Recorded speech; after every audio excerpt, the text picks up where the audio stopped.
What is good, everybody? This is your guy Manny, and this is the Talking Sports with Manny YouTube channel. We're going to talk Washington Commanders today. I'm going to go ahead and run my intro, and we're going to get this show on and popping. Super quick show, by the way.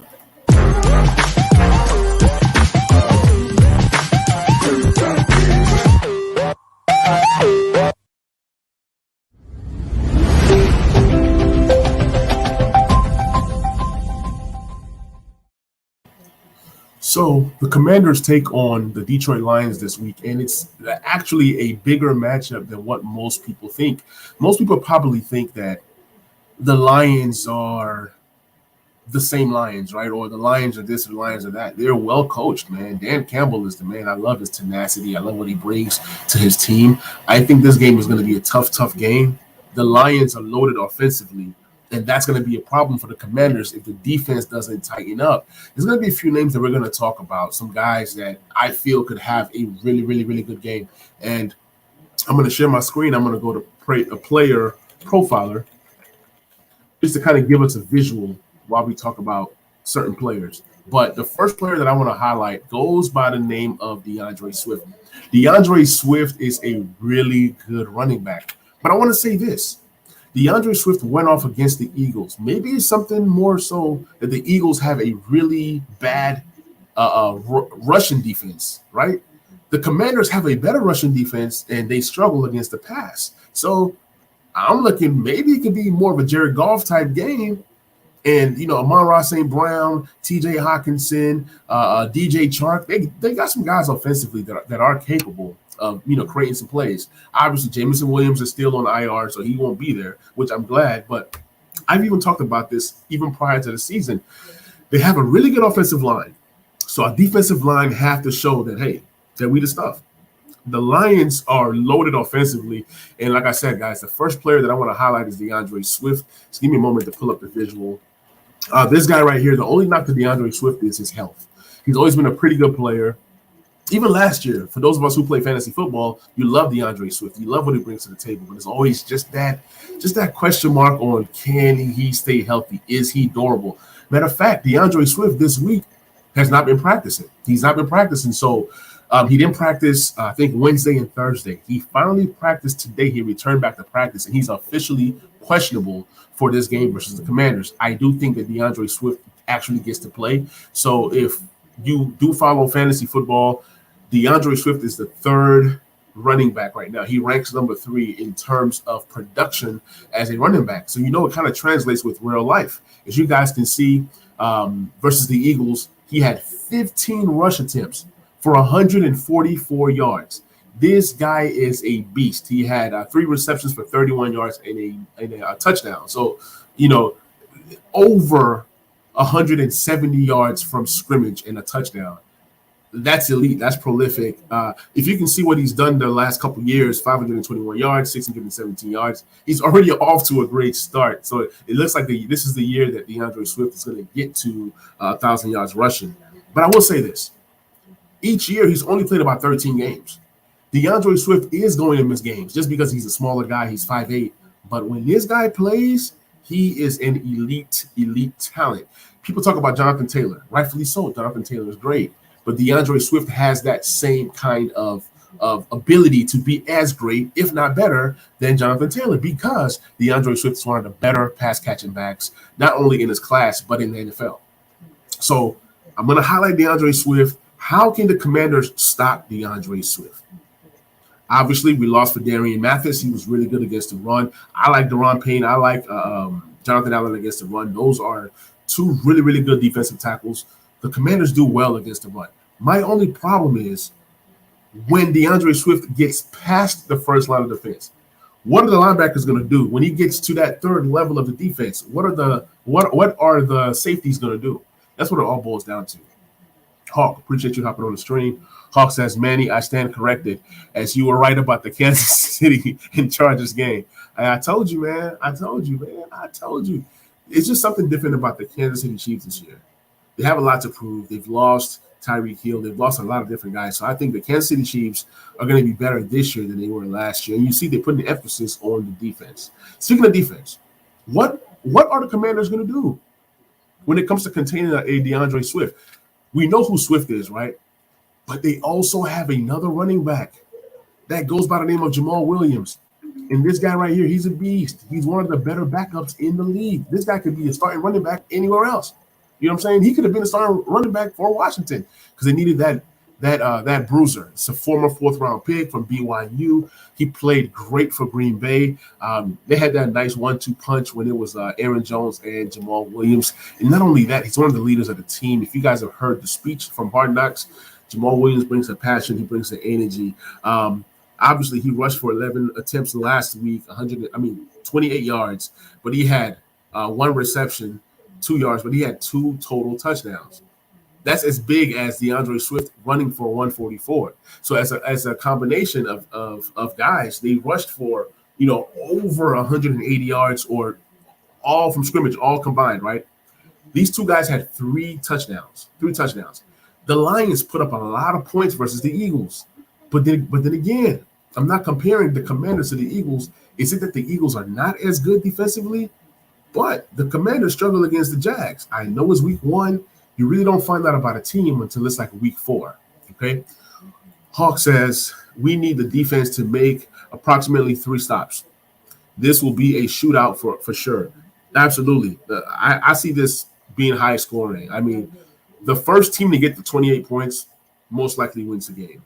You're going to need another big game out of Carson Wentz. And I don't know if the Commanders get close enough to the goal line for a running back to get a touchdown. I don't see the Commanders getting a rushing touchdown that's 10 or more yards. Now, I'm hoping we get a touchdown that's 10 or more yards. But the last time that happened, I can't really even think of when the last time that happened. So I'm more so seeing the pass game, the quick pass. That seems to be what's going for Scott Turner right now. If you watch how Scott Turner called the game last week, he was putting the ball in the hands of the defenders to then go ahead and get some yak ability, some yards after the catch. You saw Curtis Samuel being utilized. He had, 8 receptions, but the yard total was so low. So that seems to be how to kind of slow this Lions offense down, which means keep the offense off the field. Time of possession is very vital to the Commanders. Okay, I wanted to highlight one more player for the Lions who I think is going to be a factor come Sunday, and that's my main man, Amon-Ra St. Brown. There was a poll up, and they said, who would you start this week in fantasy football? Do you start Jihan Dodson or do you start Amon-Ra St. Brown? For me, I chose Amon-Ra St. Brown. There was a stat that I saw, and I have to fact check it because I'm not sure. There's rumors that Amon-Ra St. Brown has 7 straight games of 8 receptions or more. So I'm going to go ahead and fact check that real quick just to make sure. Amon-Ra St. Brown. Let's check what he did last year because this guy right here, he's a target monster, and I love what he brings to the table. So I'm a big fan of Amon-Ra St. Brown. Obviously, I'm hoping that he doesn't have a good game versus my Commanders. But let me see. Yeah, I have to check this out because if he's a guy that has gotten 8 receptions a game over the course of the last 7 games, then he's seriously going to be a problem because we know that the Commanders struggle when it comes to that pass defense. I don't trust that pass defense. Pass defense is struggle. So dating back to the last 7 games, they're not lying. Matter of fact, let me go ahead and stop sharing my screen and share a new screen. Every time I get new information, I want to bring it out to the fans, bring it out to the people so you guys can look and see with me so you guys can see what I see. Amon-Ra St. Brown, ever since the 5th of December last year, okay, he had 10 receptions for 86 yards, okay? He had a touchdown. The very next game, he had 8 receptions for 73 yards.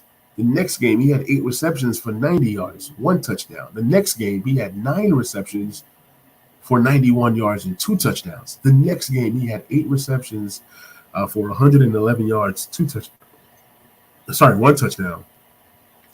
And then the very next game, which is the last game of the season, which was on the 9th of January last year, he had 8 receptions, 109 yards, and 1 touchdown. So, this guy literally had in the stretch of 1, 2, 3, 4, 5, 6, the last 6 games of the season, this guy was averaging over 90 plus yards per game. He was averaging over 8.5 receptions a game, and he was averaging just about a touchdown. And then that carried over into this new season. So Amon-Ra St. Brown, he's going to be a problem for the Commanders. He's going to be a guy that eats up the middle of the field. Yes, he was a 4th-round pick, but this guy right here, he's a prolific player, and people need to stop sleeping on Amon-Ra St. Brown. I think he's one of the better slot wide receivers in the league. Not only that, he put up just as good of a number in terms of stats as Cooper Kupp. So for those of you guys who follow fantasy football, you guys know what Amon-Ra St. Brown brings to the table. He was able to play exceptionally well. I think he's one of the better wide receivers in all of the NFL. Right now, he's a wide receiver 11 in fantasy football, but we're dealing with real life. He's 5'11", so he's not necessarily a big guy. He's 197 pounds, okay? But he plays bigger and stronger than what he actually is. He's one of those sure-handed guys. He's not fast. He runs a 4.6, okay? But he's a guy that is a technician when it comes to getting open. Last week, he was targeted 12 times. He caught 8 receptions for 64 yards, and he had a receiving score. So he just pretty much picked up from where he left off last year. And, he's going to be a problem for the Commanders. Yes, he's a slower guy, but he gets open. When you know how to run routes, when you know how to get separation, doesn't really matter. He's another guy that I am going to be looking at, watching closely, because Amon-Ra St. Brown, like I said, guys, he brings the energy, he brings the passion, and he's a really good player. So those are the 3 players for the Lions that I think that are going to be a factor. You have Deandre Swift, you have Jamal Williams, and then you have Amon-Ra St. Brown. You can toss in another guy, T.J. Hockenson. You can go ahead and toss him in as well. T.J. Hockenson is a really good tight end. Let's look at what T.J. Hockenson did last week. He's going to be a problem for the Commanders. The Commanders are going to struggle. Like I said, middle of the field is wide open. The boundaries are okay. We saw guys like Marvin Jones and Zay Jones and Christian Kirk. We saw all these guys get off versus the Commanders. Was it a pass rush issue? I think that the team continued to put pressure.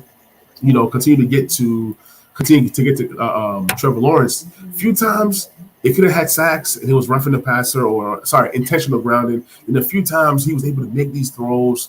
The Lions, do not sleep on Jared Goff. Jared Goff and Trevor Lawrence are about the same.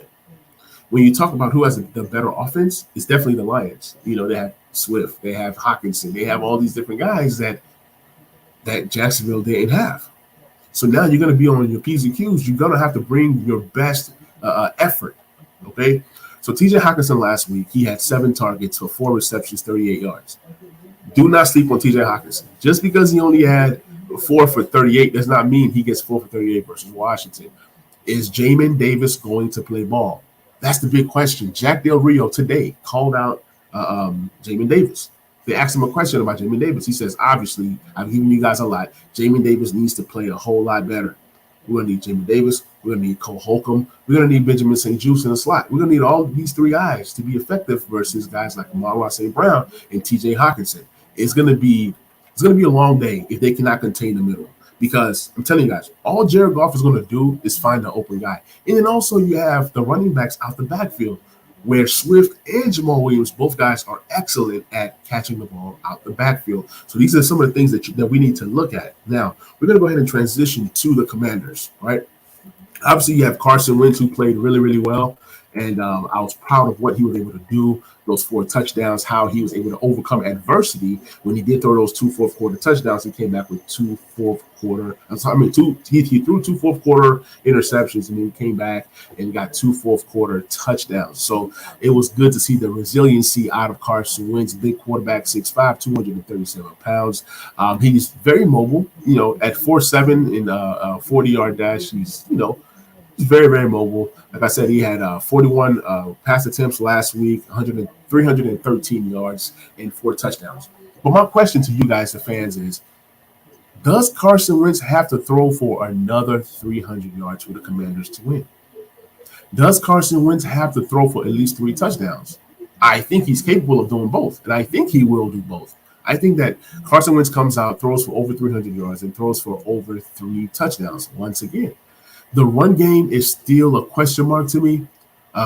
It's like they're running the ball, but they don't want to put Gibson in harm's way. They want to kind of ease him on in. They want to get his confidence back up. So you're going to have Gibson running. maybe this is a game where you see Jonathan Williams a little bit more. We didn't see J.D. McKissic much.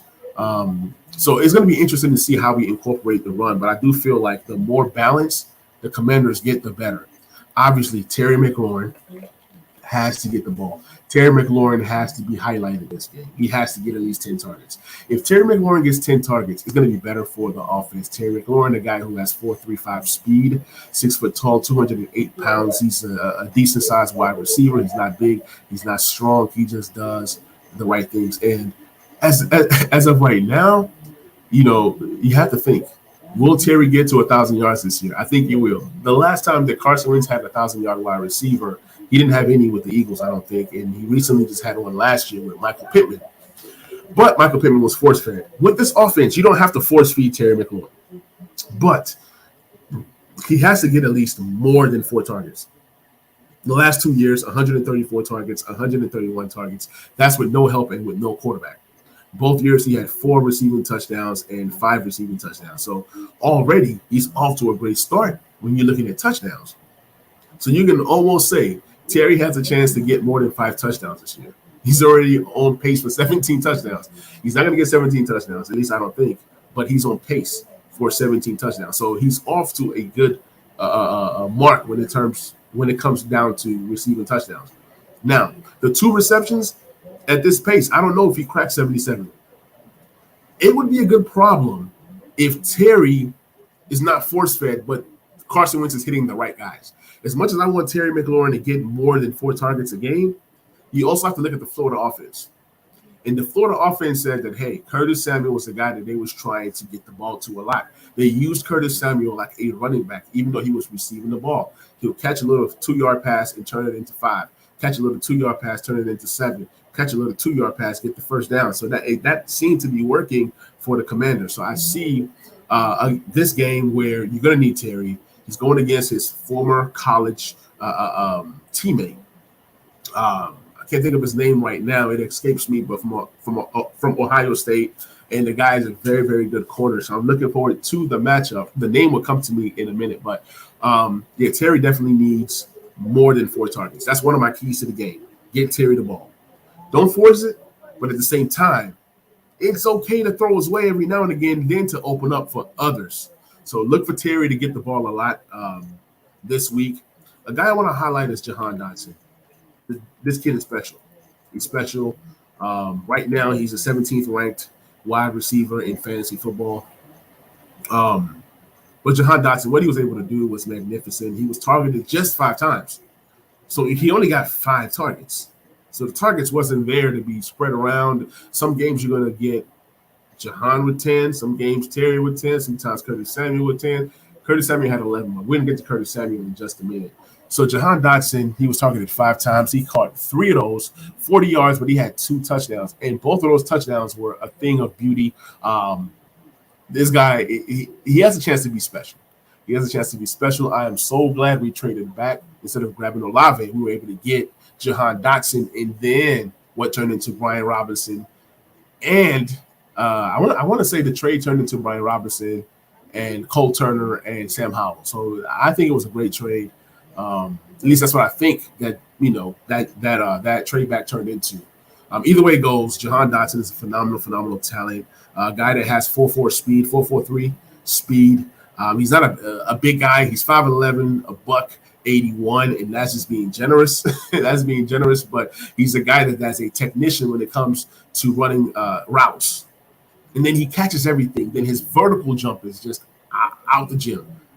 So I'm expecting great things out of Jihan Dodson this year. I don't know if the target share is going to be there for him to be a top wide receiver this season, but even if he's not, even if Jihan Dodson ends up with 600 to 700 yards receiving, that's a success. If he gets anywhere from 5 to 7 touchdowns, that's a success. If he gets anywhere from 40 to 60 receptions, that's success right there. You want to see production. Then in year 2, then you can be featured more in the offense. Then you can be, become better. But the 16th pick of the NFL draft, Jihan Dodson, man, shout out to Jihan Dodson. Last week, I predicted that Jihan Dodson will score the first touchdown. I was wrong. The first touchdown was scored by Curtis Samuel, but then Jihan later on came around and scored a touchdown, which made me feel good. At least I predicted a Jihan Dodson touchdown. The next guy I want to highlight for the Commanders is Curtis Samuel. This guy is being used like a Deebo Samuel type of player. And you guys will see what I mean. This guy, he was phenomenal in his first game. He had 11 targets. He caught 8 of those. He had 55 yards, but his impact was bigger than the 55 yards.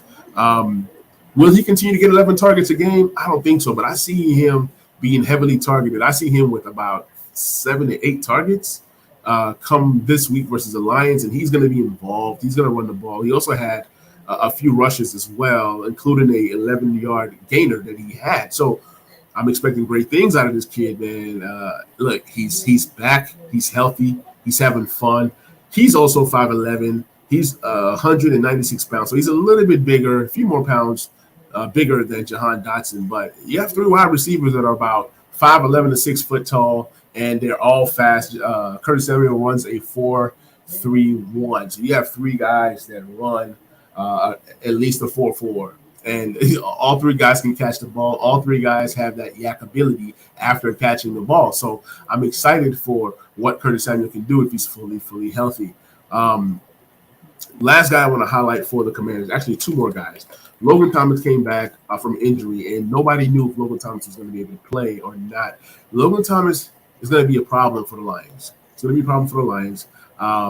Last game, he had 6 targets. He caught 3 for 45. That's pretty solid.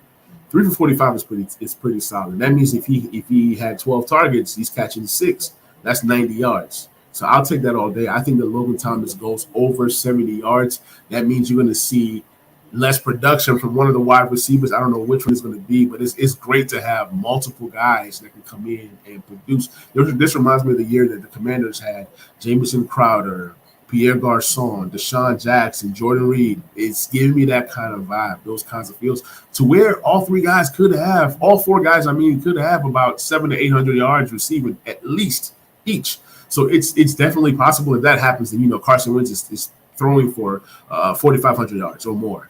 Okay, it's all very possible. Carson Wentz is off to a great start. 300 plus yards. He's going to have way more 300 plus games, especially with the game script that requires the Commanders to throw the ball, to stay active, to be competitive with these teams that can score. So you're going to see a lot of passing. And then with the way that Scott Turner's calling his game, it seems like he wants to pass more than he runs, and he wants to selectively run. That means Curtis Samuel running the ball. He needs to take care of the ball. He fumbled last week. We can't have takeaways. We cannot turn over the ball. We can't have 2 interceptions from Wentz. We can't have, turn over the ball more than we're getting takeaways. That can't happen. We need to win the turnover battle at least +1. At least +1. That's going to be what it requires in order to beat the Lions. I'm telling you guys, the Lions are tough. So back to Logan Thomas. I see Logan Thomas having a really good game Sunday. He's going to be a key factor to this team. Number 1 is Carson Wentz. Number 2 is Logan Thomas. Number 3 is the wide receivers. And the last but not least is Antonio Gibson, a guy that's starting to redeem himself slowly but surely in the NFL world as well as the fantasy world.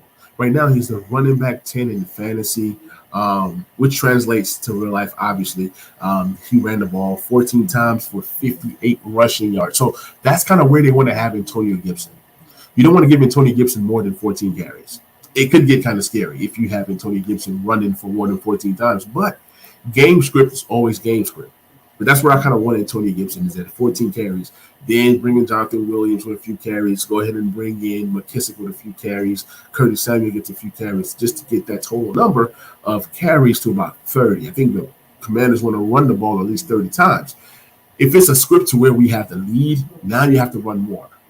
That's when you're going to need a Jonathan Williams to help grind it out. Antonio Gibson can't do it by himself. But 14 carries for 58 yards is pretty solid. 4.1 per carry. That's also solid. Antonio Gibson was targeted in the pass game a lot. He caught 7 receptions for 72 yards. I mean, he was phenomenal, and that's all you can ask for. He took care of the ball. He was decisive. He made some great catches.